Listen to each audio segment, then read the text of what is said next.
Jordan Peterson discusses Carl Jung, archetypes, and the mythology surrounding them.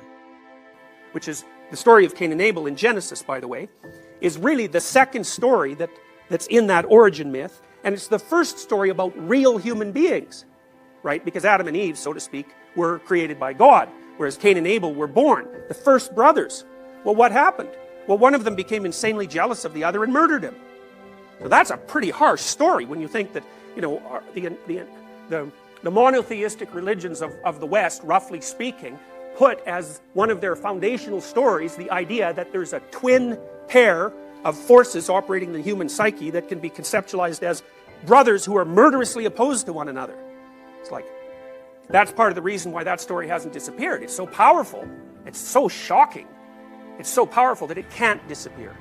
And the reason for that is that it's true, in a sense. It's true that a reasonable drama, not all of them obviously, but a large proportion of them, has a bad guy and a good guy. And then you might say, well, what would the archetypes be? Well, the archetypes would be the ultimate good guy and the ultimate bad guy. And there's representations of the ultimate good guy and the ultimate bad guy. Jung was very influenced by Christianity, and part of the reason for that is that he grew up in a state that was Protestant, primarily Christian, and a number of his immediate ancestors were pastors. So he grew up in an atmosphere that was pretty saturated by religious ideas. And so a lot of his thinking was heavily influenced by Christianity. So one of the things he pointed out was that just like Cain and Abel, who are archetypes in a sense, they're archetypes of they're the Old Testament version of archetypes of the hostile brothers, Christ and Satan are archetypes. And the reason they're archetypes is because virtually by definition, the satanic symbol, so to speak, is a representation, a symbolic representation of everything that's terrible about human beings. It's an archetype. You can't imagine anything worse than that, so it's like a limit case. And then when you go to a movie and you see bad guys, you can think of them as partial approximations of the archetype. Or you can think about them as the archetype differentiated in a manner that makes exposure to the archetype fresh and interesting. Because you just don't want to go and see the same old bad guy over and over and over. You want to explore the entire complex behavioral and representational system of the archetype of evil in every conceivable situation. And in the same way, you want to explore the archetype of good. And the reason you want to do that, in principle, depending on your motivations, is to control the influence of the factors that underlie the negative archetype in your life, and to manifest the factors that underlie the positive archetype. And that's why you hope for the good guy. It's also why, generally speaking, in a drama, you embody the good guy while you're watching the movie. Now, Jung also believed so that there were these patterns of behavior, and they would constitute the typical behavioral patterns of human beings. And then we evolved a system of representations of those patterns, and that would enable us to understand the patterns in a way that other animals can't, because we're self-conscious, right? So what does it mean to be self-conscious? It doesn't just mean that you know that you exist as a separate entity. Like, it's not just a state of conscious awareness. It's a knowledge condition. You have at your fingertips a very large representational storehouse of abstract knowledge about what human beings are like. And that's developed over tens of thousands of years, right? It's a collective activity. The generation of all these stories we tell about each other. I mean, we have ancient stories. The oldest stories we have, by the way, are Mesopotamian stories, as far as I know.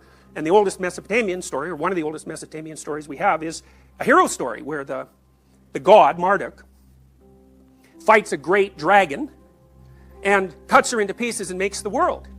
And you might think, well, what do you, Mesopotamians, you know, what do you mean the world's created out of the pieces of a great dragon?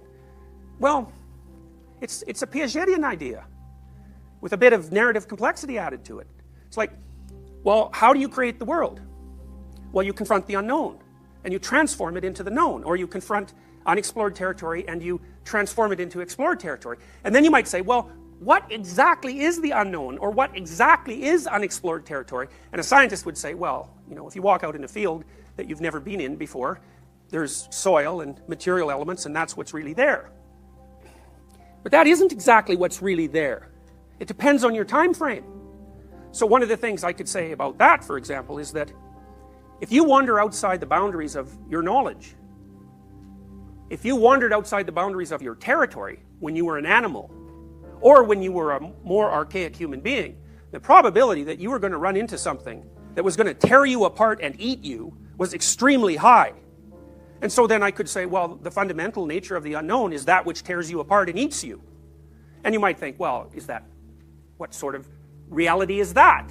And I would say, you know how you hear evolutionary psychologists talk sometimes about the fact that we evolved on the African veldt and now our nervous systems are sort of adapted for that primordial environment and not really for the modern environment, and so there's a mismatch between us and the modern world. It's like, I think that's an absolutely reprehensible theory, partly because we didn't just evolve on the veldt. We've been evolving for a very long time. We spent a lot more time in trees, for example, than we did on the veldt, and while we were spending time in trees, a lot of us were eaten by snakes, for example. And so that's another reason why the unknown itself is represented as this terrible predatory reptilian beast. And then the human being is represented as that which, or the conscious element of the human being, which was represented by the Mesopotamians as a god, the highest god actually in the hierarchy of gods, which was a brilliant Mesopotamian realization, because the Mesopotamians basically concluded in their drama, their religious drama, that the highest faculty of the human being was the capacity to consciously attend to the unknown and to make something new out of it. Well, that's a Piagetian idea, right? That's exactly what Piaget was talking about when he talked about the necessity of comprehending knowledge as a process rather than as a collection of facts. It's a process. What's the process? Confront what you don't understand. Boldly go where no one has ever gone, right? I mean, Star Trek, that's where systematizing minds get their mythology.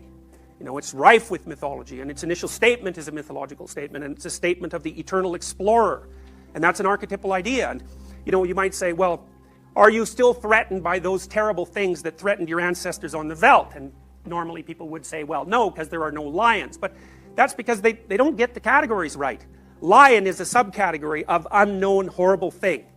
And you guys are surrounded by unknown horrible things just like people have always been surrounded by unknown horrible things.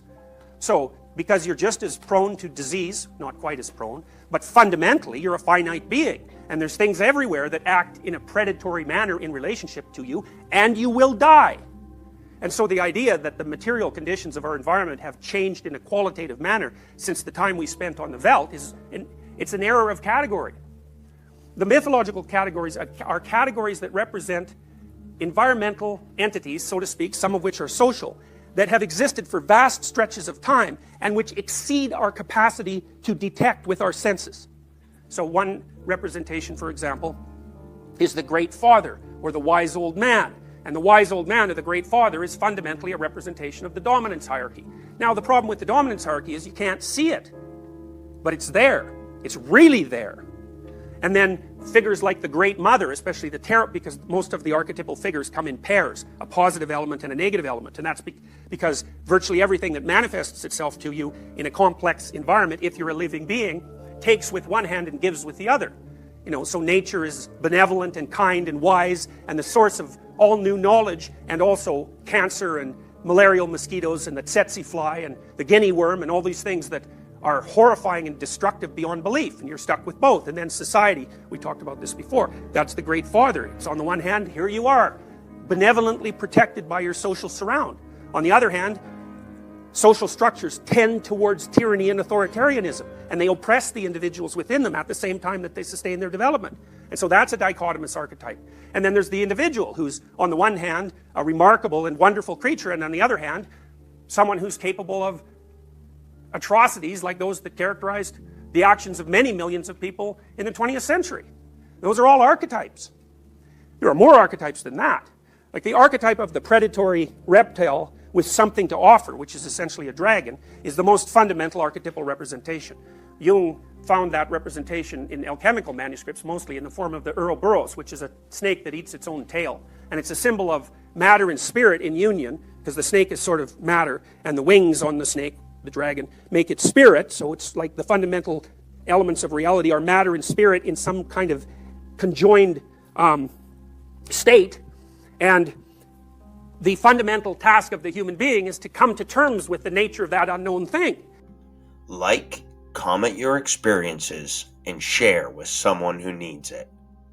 Subscribe for daily and weekly wisdom.